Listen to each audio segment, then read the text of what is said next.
भगवान श्री कृष्ण अपने संदेशों में जब अमृत सूत्र देते हैं तो उन 8 अमृत सूत्रों में एक सूत्र यह भी है, यस्मान नो द्विजते लोको लोकान नो द्विजते च यः हर्षामर्ष भयोद्वेगैर मुक्तो यः स च मे प्रियः। वह व्यक्ति यस्मात् न उद्विजते लोकः, जिससे कोई लौकिक प्राणी उद्वेग को प्राप्त नहीं होता, बेचैन भड़कता नहीं, दुखी नहीं होता, और जो न तो किसी को दुखी करता और न किसी से दुखी होता, स्वयं को भी ऐसा बनाया हुआ है कि किसी के परेशान करने से, गुस्सा दिलाने से गुस्सा नहीं आता, निराश करने से निराश नहीं होता, किसी ने डरा दिया तो डर जाए, ऐसा भी नहीं। न तो किसी से डरता है, न किसी को डराता है, न गुस्से में आता है, न गुस्सा देता है, न खुद चिढ़ता, इरिटेट होता, क्योंकि उद्वेग आना, अनेक तरह से उद्वेग हमारे जीवन में आते हैं जो हमारे व्यक्तित्व को प्रभावित करते हैं।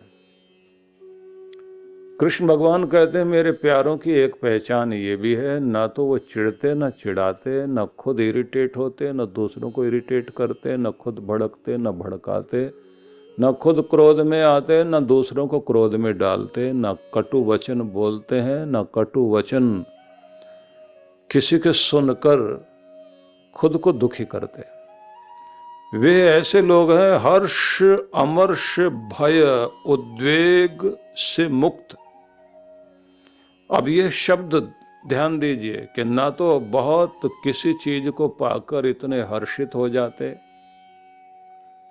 कि अपनी खुशी खुशी में दूसरों को दुखी कर दें, सबको चिढ़ाते हुए परेशान करते हुए घूमें,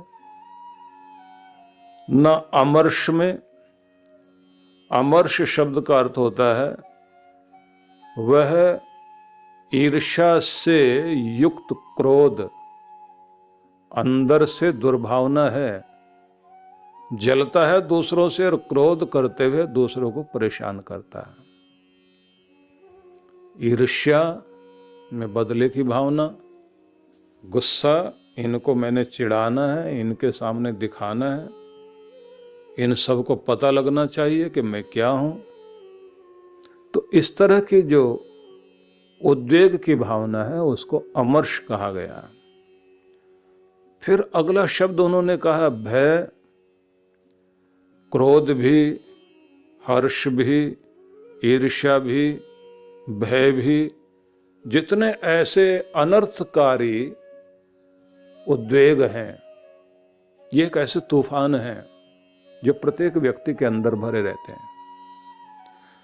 भगवान ने एक स्थान पर और कहा काम एष क्रोध एष रजोगुण समुद्भव। जब अर्जुन ने ये पूछा अथ केन प्रयुक्तो यम पापम चरति पुरुष अनिच्छन्नपि वार्ष्णेय बलादिव नियोजित, हे कृष्ण मुझे बताओ कि व्यक्ति न चाहते हुए भी पाप कर दे, ऐसे जैसे कोई जबरदस्ती उसे खींच कर ले गया हो, बोलना नहीं चाहता कड़वा निकल जाता है मुंह से, गुस्सा नहीं करना चाहता गुस्सा हो जाता है, उद्वेग में आ जाता है, ये होता क्यों है?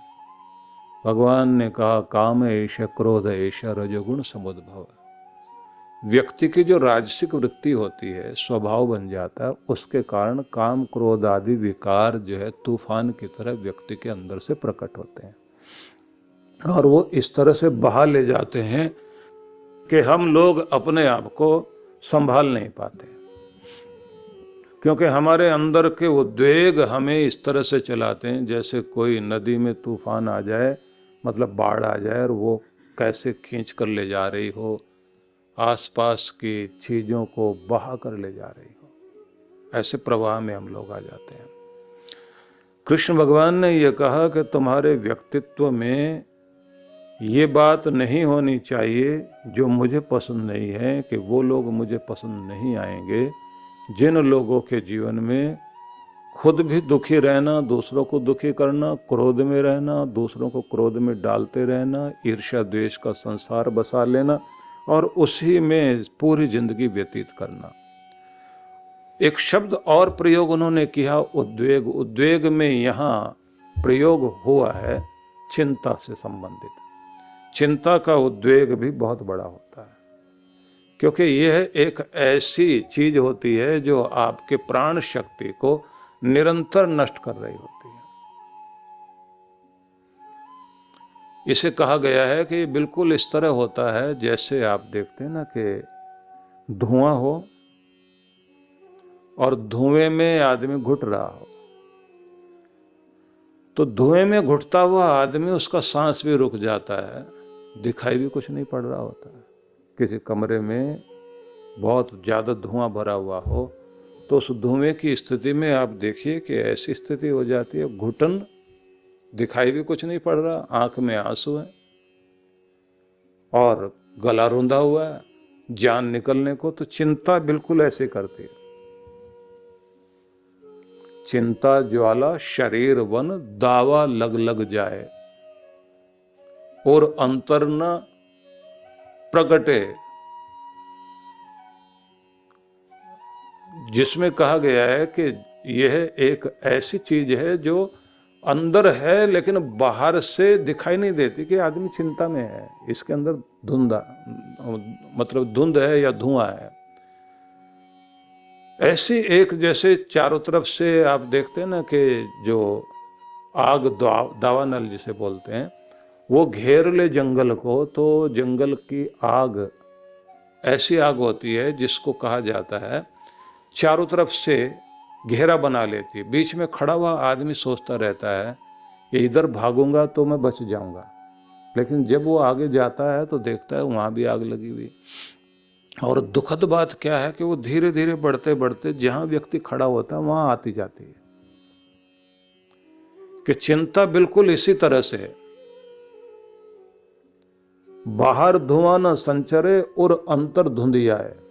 बाहर जो है धुआं दिखाई नहीं दे रहा, चिंता का धुआं बाहर निकलता हुआ नहीं दिखाई देता, और अंतर धुंधियाए, और व्यक्ति का अंदर जो है इतना धुएं से भरा पड़ा है कि सांस लेना भी मुश्किल है। तो ये भी एक ऐसा उद्वेग है जिसे कहा जाता है कि चिंता बिल्कुल दीमक की तरह होती है। दीमक जो है देखने में तो बहुत छोटा सा कीड़ा है और लगी हुई दिखाई भी नहीं देती। पता तो तब लगता है कि जिस पिलर में लग गई या दरवाजे में लग गई, वो दरवाजा गल के गिर पड़े। किसी पेड़ के अंदर लगी हुई दीमक, जिसे बड़ी बड़ी आंधियां नहीं तोड़ पाए, तूफान नहीं तोड़ पाए, 100 150 वर्षों के पेड़ हैं। कई देशों में आप देखिए जाकर के कि वहां 4 आदमी हाथ लगाए, इतना गोल घेरे वाला, डाए वाला पेड़ वहां देखने को मिलता। आकाश को छूते हुए पेड़ होते हैं, 70-80 फुट ऊंचे तक, मतलब 7-8 मंजिल तक के पेड़। अब इतने ऊंचे ऊंचे पेड़ हैं और आंधी तूफान से गिरे नहीं,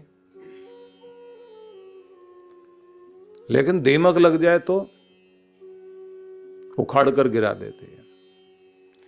ऐसे कोई आदमी कितना भी बड़ा सेनापति रहा हो, कितना भी बहादुर रहा हो और बड़े बड़े युद्ध जीते हों, बड़ी बड़ी समस्याओं का समाधान किया हो, लेकिन उसकी जिंदगी में चिंता लग जाए तो युद्ध तो उसको गिरा नहीं पाया, बाहर की लड़ाई उसे मार नहीं पाई, अपनों के कारण या अपनी किसी परेशानी के कारण चिंता लग जाए। बाहर से तो दिखाई देगा आदमी ठीक है, लेकिन अंदर से इतना खोखला हो जाएगा कि कब गिर पड़े, कब बेचारे को कौन सा एक झटका लगे और वो कहानी खत्म हो जाए। इसलिए ये बड़े भयंकर उद्वेग हैं। चिंता से मुक्त होने के भी तरीके हैं, लेकिन इस समय वो विचार नहीं करेंगे तो उत्सुकता, व्याकुलता, चिंता और किसी भी प्रकार का दुख, उस सब को एक शब्द में कहा गया, उद्वेग। का ये जो उद्वेग गिनाए हैं, जिनमें हर्ष है, क्रोध है, भय है, व्याकुलता है, चिंता है, ये हमारे चित्त में खलबली मचा देते हैं और ये भगवान से जुड़ने नहीं देते। कोई भी व्यक्ति ध्यान करने बैठेगा तो चिंता वाली चीजें पहले याद आती हैं और बचना भी मुश्किल है। जहां जाओ वहीं पर वही चीज सामने आती जाती है। तो भगवान ने ये कहा कि जो उद्वेग में न आए और न किसी को उत्तेजित करे, परेशान करे, तो ऐसा कोई व्यक्ति इन सब से मुक्त हो जाए तो फिर वो मेरा प्रिय बनेगा, मतलब मेरे प्रेम को पा सकेगा। अब प्रश्न ये आएगा कि जो बेचारे ऐसी स्थिति में, तो उनको भगवान का प्यार नहीं मिलेगा क्या? तो भगवान श्री कृष्ण ये कहते हैं कि अपनी जीवन शैली को ऐसा बनाओ कि आप इन सब से मुक्त हो सको। महात्मा बुद्ध के जीवन में एक घटना आती है कि एक बार जब वो रोज अपना संदेश देते थे, शिष्य आकर बैठते थे, तो एक दिन वो आए और उन्होंने अपने हाथ में एक रुमाल पकड़ा हुआ था, एक छोटा सा कपड़े का टुकड़ा, और आए, बैठ गए। तो गुरु के सामने शिष्य जितने भी बैठे होते थे तो वो ये कोशिश करते थे कि उनके मौन से और उनके आभा मंडल का भी लाभ हमें मिले। तो इसलिए जितने भी लोग बैठे होते थे बहुत अधिक मौन में होते थे, शांत होकर बैठना, और उनके भीतर चलते हुए उस शांति और प्रेम करुणा की रश्मियों से स्वयं को जोड़ते थे, ये महसूस करते हुए कि हम उस युग में हैं जब हमारे सद्गुरु हमारे सम्मुख हैं, हमारे बुद्ध हमारे सम्मुख हैं, और उनके अंदर बहता हुआ जो अध्यात्म है, उनके अंदर बहता हुआ जो अमृत है, वह जब अपनी रश्मियों के साथ में बाहर प्रकट होता है तो उसका प्रभाव हमें भी मिल रहा है। इसलिए देखने में आता था कि 10-10 हजार लोग बैठे हुए हैं और वहां सुई के गिरने की भी आवाज आ जाए, इतना मौन। लोगों को बैठना आना चाहिए कि गुरु की शरण में बैठें तो कितने शांत हो जाएं, कितने मौन हो जाएं, क्योंकि मौन में ही आपकी आत्मा जो है वो गहराई में जाती है। मौन की अपनी एक ध्वनि है जो आपकी जिंदगी को धन्य करती है। मौन जितना आपके जीवन में घट जाए। तो बुद्ध आए और वो आकर शांति से बैठे, और जैसे बैठे तो अब सबको लग रहा था कि अब कुछ कहेंगे। तो उन्होंने वो रुमाल जो हाथ में ले रखा था, उस रुमाल को पकड़ा और उसमें गांठ लगाई, कसा उसको,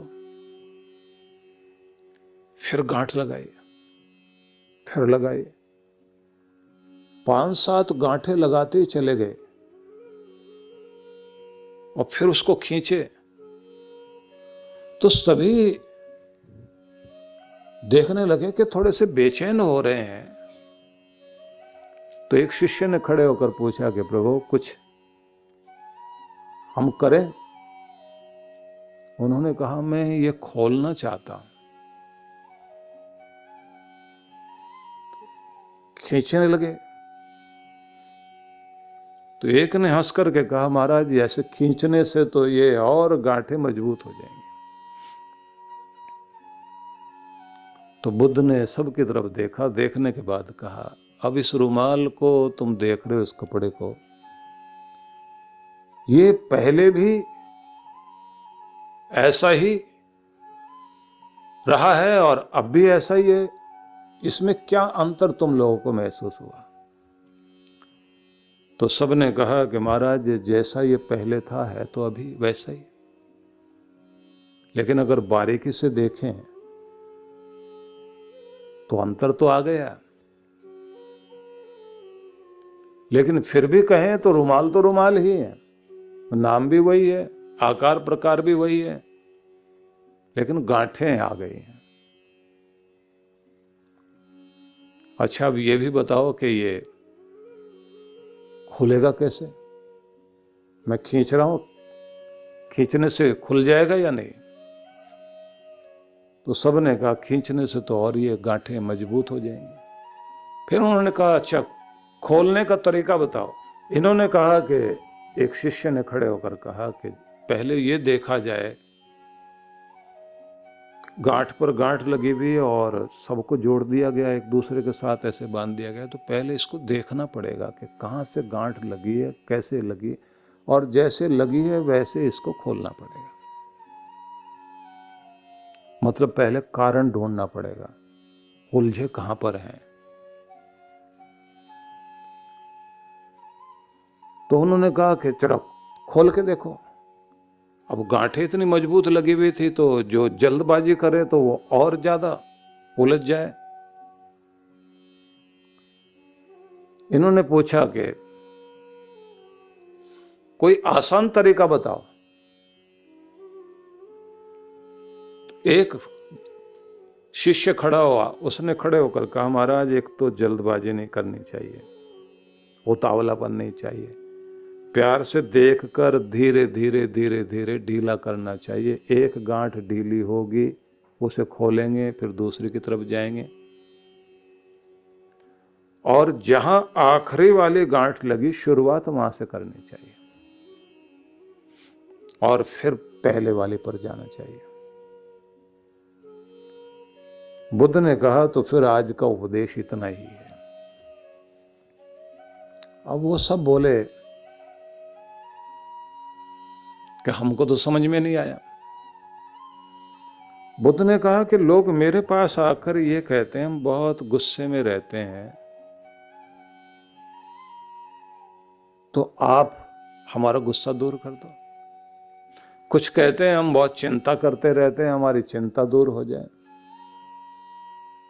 कुछ लोग आकर ये कहते हैं हमको बहुत दुखी रहने की आदत पड़ गई, तो आप हमारा दुख दूर कर दो। लेकिन कोई ये नहीं तैयार है कि ये दुख आया कैसे, ये क्रोध तुम करते क्यों हो? कोई भी कारण ढूंढने को तैयार नहीं है।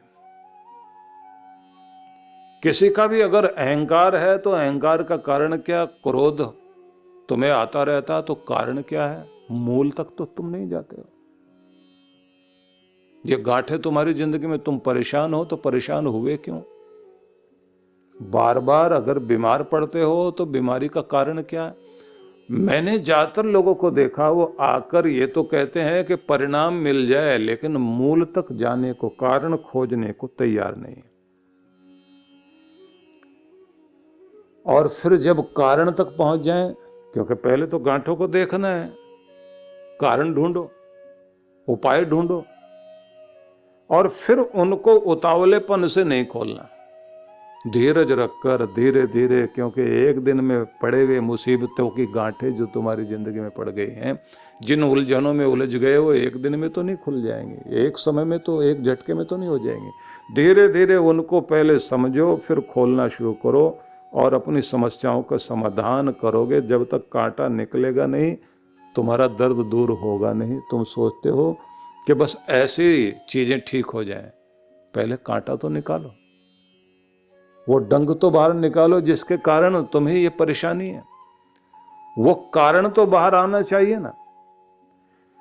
दूसरी बात उन्होंने कहा कि लोगों को जैसे रुमाल देखने में लग रहा है कि है तो वही का वही, वैसे ही कपड़ा है, लेकिन नाम भी वही है पर गांठें हैं। ऐसे प्रत्येक व्यक्ति का नाम कोई भी हो, चेहरा कोई भी हो, लेकिन जिसके भी अंदर गांठें लग गए वो वैसे रूप में नहीं रह गया। गांठ में पड़ा हुआ आदमी परेशान रहेगा ही रहेगा हर समय। कारण ढूंढो, बीमार हो रहे तो क्यों, दुखी हो रहे तो क्यों, गुस्सा आता है बार बार तो क्यों आता है, तुम निराश हो जाते हो तो क्यों हो जाते हो, तुम्हारी जिंदगी में आलस्य है तो क्यों है। पहले कारण ढूंढिए, और कारण ढूंढने के बाद अगला काम तुमने क्या करना है, उस कारण के साथ साथ उसे निकालने के लिए धैर्य के साथ में अपना काम करते चले जाओ। जब आप अपनी समस्या का समाधान करना चाहते हैं तो ये बात ध्यान रख लीजिए, धीरज नहीं खोना चाहिए, और कारण भी ढूंढिए और अक्ल लगाइए, विवेक चाहिए। जब तक आप विवेक का प्रयोग नहीं करेंगे तब तक बात बनेगी नहीं। तो इसलिए ये बात ध्यान रख लीजिए कि प्रत्येक व्यक्ति उत्तेजित होता है किसी के भड़काने से, किसी के निराश करने से, किसी के डराने से हम लोगों के ऊपर प्रभाव आता है। डरा हुआ आदमी डर में बैठा हुआ भगवान का बार बार नाम तो जरूर लेगा, लेकिन ध्यान उसका अपने डर पर रहेगा, भगवान में नहीं रहेगा। क्रोध वाला व्यक्ति अपने आप को ध्यान में बैठाना चाहे, भजन में बैठाना चाहे, तो ये बात ध्यान रख लीजिए कि उसका ध्यान टिकेगा नहीं, क्योंकि जब तक चित्त, हमारा मन मस्तिष्क जब तक उद्विग्न है, बेचैन है, शांति नहीं आएगी जब तक, तब तक हम भगवान के ध्यान में नहीं जा सकते। इसलिए पवित्रता और शांति की सबसे ज़्यादा जरूरत पड़ती है ध्यान में जाने के लिए, भक्ति में जाने के लिए।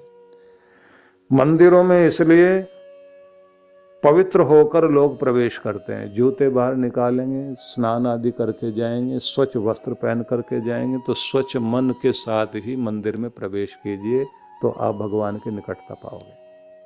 दूसरी बात है, मंदिर में जाते घंटा बजाते हैं आप, तो उससे आपको एक झटका लगता है, आपकी चेतना पर झटका लगता है, तो उस समय आपके जो विचार मस्तिष्क में चल रहे होते हैं वो एक बार में रुक जाते हैं और आपका मस्तिष्क एक जगह शांत हो जाता है। और उसके बाद घंटे की आवाज़ जैसे टन इतने जोर से आई, वो धीरे धीरे शांत होती है, फिर टन।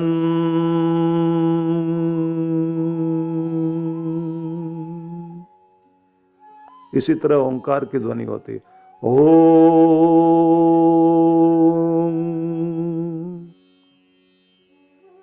कि ऐसे ही तुम धीरे धीरे स्वयं को शांत कर लो उस ध्वनि के साथ। जैसे वो ध्वनि ऊंची आवाज प्रकट हुई घंटे की और धीरे धीरे आकाश में लीन हो गई, ऐसे तुम्हारे अंदर चलता हुआ शोर धीरे धीरे धीरे धीरे शांत हो जाए। मन को केंद्रित कर लो।